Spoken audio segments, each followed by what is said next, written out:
reflect on this with the shrinking scenario of the international fund. He said, how can we use our religion to respond to sustain community development? He asked question. He said, why do we need this now? How can we do it? Where can we start? And how can we sustain it? These are the questions of our national chief imam. Let's reflect on it. It's very, very important. At this point, we want to recognize the representative of Reverend Dr. Uzoku Williams, the Assistant General Secretary of CAM, Mrs. Umeku Precious Uta. Welcome. I don't know. Tell her, Uzoku, she's my daughter. Are you aware? Yes, I know. Huh? Yes. Okay. That's the father of Islam. You're welcome. We appreciate your time. So, thank you very much for this. Our next segment, we are to, if you look at the agenda, we are supposed to have a group photograph stroke tea break. But because we are running out of schedule, sir, Reverend Father, sir, I think we should have consensus here. Should we go out for group photograph? Because the tea break is not yet rated. It's not rated. So let's continue. Okay, thank you very much. So, let's move to the next item on the agenda. At this point, I will call on the first lead speaker to come to the stand so that we'll enjoy the intellectual presentation. Let me call Reverend Father John Eusali. You are very much welcome, sir.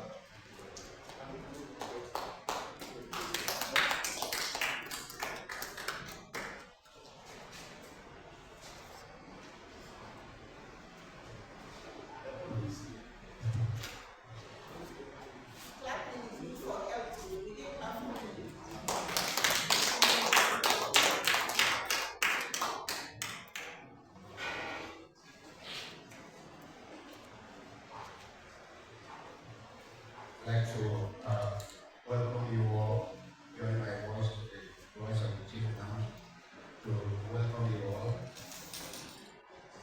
to this encounter on faith and philanthropy. We are sorely giving you a brief summary of some of the things that the Catholic Church has in this respect. I would just want to augment the list we gave. CROS is one of the biggest of such foundations with hundreds of millions of dollars per year in charity funds. But bigger than CROS is Caritas Internationalis. Yes. Caritas Internationalis is Caritas, which means charity, that works in practically every country in the world, especially in the event of emergencies. So, Caritas International, and there are offices of Caritas International in every country where there is Catholic Church. And in every country and in every diocese, there is Caritas. So we have Caritas Nigeria, there is Caritas Ghana, there is Caritas South Africa, there is Caritas Uganda, and so on. And then the international group, Caritas International. And they spend hundreds of millions of dollars each year attending to emergencies, especially. Wherever you see in an international event, when you see Red Cross, the next you see is Caritas International. Now, besides that, we also have the Justice and Peace Commission. Justice and Peace Commission is more into development, whereas Caritas and the CRS, they are into emergencies and support in emergencies. And Justice and Peace is into development. So, helping to develop borehole in villages, for example, that is usually Justice and Peace. Schools, for example, Justice and Peace. And one of the biggest of this enterprises is Miserio, the German Justice and Peace Agency that for many years, over 100 years, has helped many countries.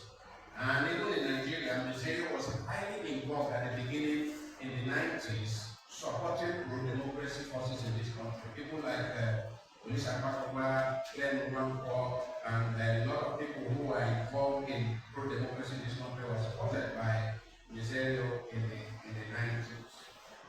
Then we have institutions like the sanctions.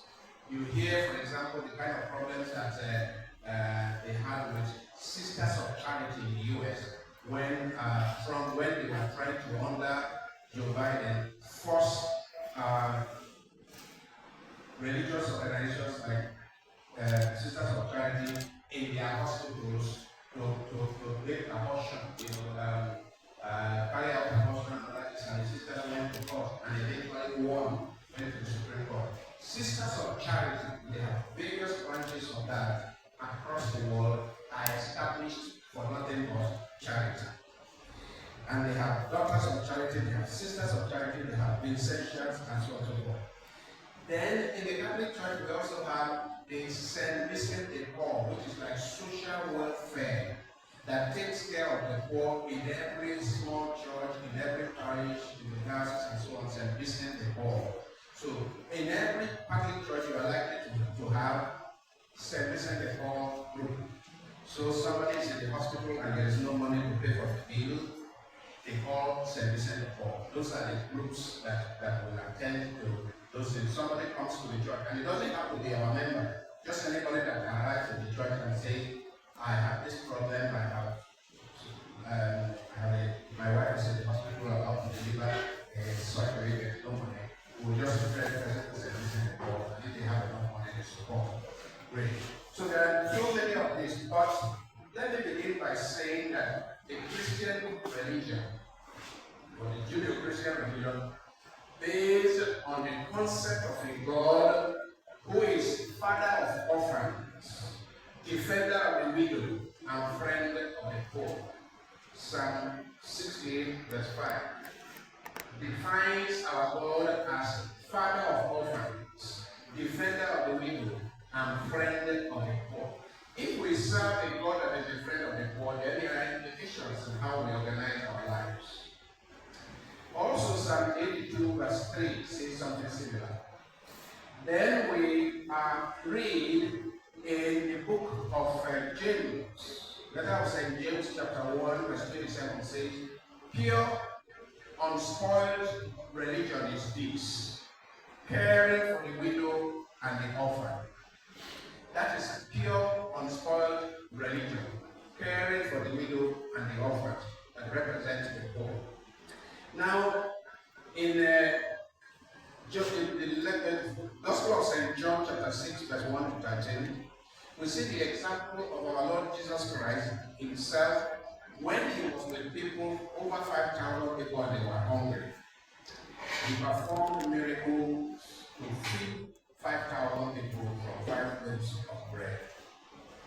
And then he sends them out and says, love one another as I have loved you. By this shall all men know you are my disciples, if you love one another as I have loved you. John chapter 13, verse 34 to 35.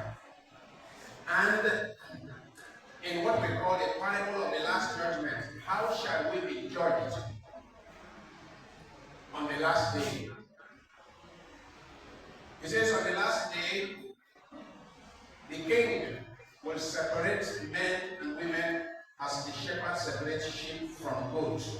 Matthew chapter 25, verse 31 to 46. And he will tell the sheep to go to the right and the goats to go to the left. And he will say to the ones on the right, well done, good and faithful servants. You have been faithful to me. When I was hungry, you gave me food. When I was sick, you visited me. When I was naked, you clothed me. When I was a stranger, you made me welcome. Because as you did it to the least of my brethren, you did it to me. And he said, those ones will begin to say, Lord, when did we see you hungry and give you food? When did we see you sick and come to visit you? When did we see you naked and clothe you? And he will say, as you did it to the least of my brethren, you did it to me.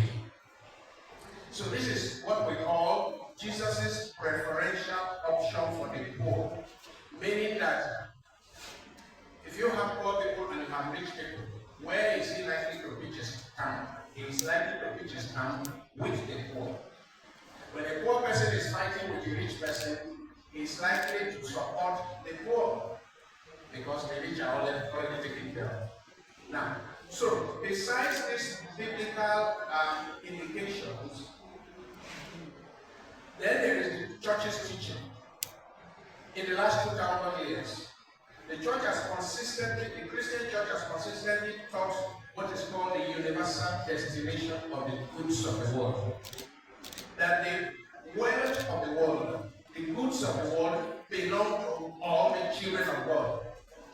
Yes, it is true that some people are smart, and on account of their smartness, they are able to acquire more goods of the earth. But the fact that they are able to acquire more goods of the earth does not mean that it all belongs to them.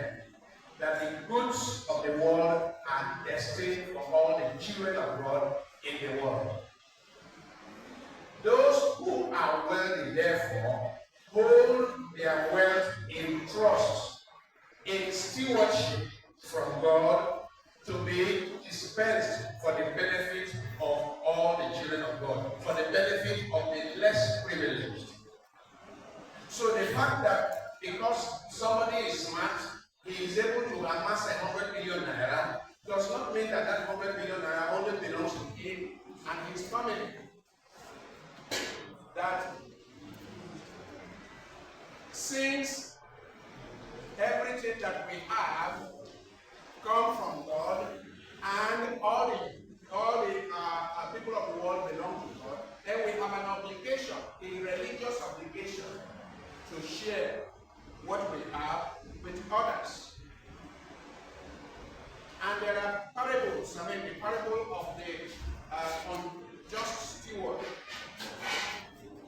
The unjust steward who knew how to prepare for the rainy day by sharing what he has with those who don't have now. Jesus gave such parables to teach us how to use wealth in order to prepare a place for ourselves in heaven. Be generous with what you have in this world so that the good Lord can welcome you in heaven. Reason is that the good Lord is concerned about the welfare of everyone, including the poorest in our midst. So, in Christianity, sharing, generosity, charity is evidence of faithfulness to God, is evidence of righteousness. No one can say he or she is righteous who does not share his or her goods with those less privileged than he or her. So, the principles of wealth. How do we use wealth? Stewardship. We need to recognize that we are stewards.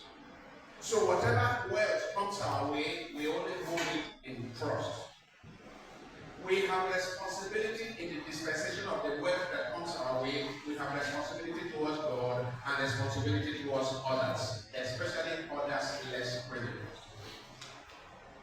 And sharing what we have is a test of character. It is a test of fidelity, faithfulness to God. And that true riches are shown by how we use it. Not only how we acquire it, because some people feel that I didn't steal my money, I worked hard for it, but also how we dispense it, because nobody who is rich in the world today has not been helped. Everybody that is rich in the world is rich on account of the investment of many others. Since we are not the creators of the resources of the world, we often are just harvesting. Some people are lucky to be in a place where they can harvest more than others. Therefore, we all have a responsibility, especially those that are more privileged, to share with the rest. And the Bible has serious warning against hoarding, against those who hoard the goods that people need for their very survival today, when others are hoarding it for the next 2, 3, 4, 5 generations of their family. Whereas people need those resources for school today, they need those resources for education, for health, they need it for housing. But some individuals are holding the wealth for hundreds of years to come for their families. This is sinful. And the Bible makes us know how to store treasures for ourselves in heaven by being generous with what we have today. And in the early Christian church, give us an example. In Acts of Apostles chapter 2, verse 44 to 45, we see how the early Christians came together, prayed together, and shared what they had, so that nobody in their community was so poor as to live a humanizing life. And nobody was so rich as not to need something from others. Acts chapter 2, verse 44 to 45. Same story is told in Acts chapter 4, verse 32 to 34. Sharing. So what we are here to do, there shouldn't be any long discussion as to whether the Christian religion or the Muslim religion is about helping others. It is about structure. How do you structure it? Because our various churches have been doing a lot in social welfare. In this country, for example, a huge percentage of the first set of schools, the first set of hospitals, the first set of leprosaria, the first set of vocational centers were religious bodies. And the monies came from charity money that were used. Charity money from Europe, churches in Europe that were used to set up a lot of these institutions across our country and any other country. So the issue is, how do you structure it? We have huge organizations like Caritas Internationalis, Caritas Nigeria, Catholic Relief Services. How can we replicate this and have a few more of this across the churches? Whereas the various churches have their own outfits, is it possible for groups of churches to come together to have big enterprise like Caritas Internationalis? Is that possible? Because with anything that needs to investment, the bigger the better. The bigger the pool of resources, the better. So the challenge I would like to throw to my Christian brothers and sisters here is, we recognize that every church has structures and they are already doing social welfare in many ways. But how easy is it, and what challenges we have to overcome for, let's say, Redeemed Church, Living Faith, Dominion, Church? What challenges are we likely to face if 2, 3, 4 of these organizations come together and have one big enterprise that can be almost as big as Caritas Internationalis or CRS, so that they can put money together, like the example of Pakata Group that we are told, put 2, 3, 4 billion together in an investment that the profit alone over the next 100, 200 years will be doing wonderful work in our society. I think this is the challenge that we have.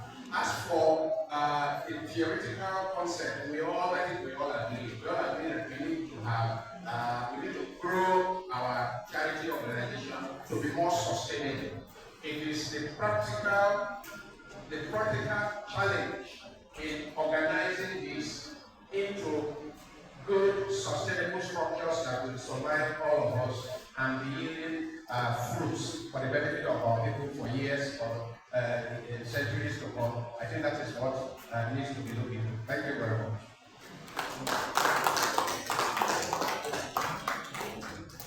You can do better. Let's clap for Father. That was short and insightful. We appreciate our Father for that wonderful presentation. He said,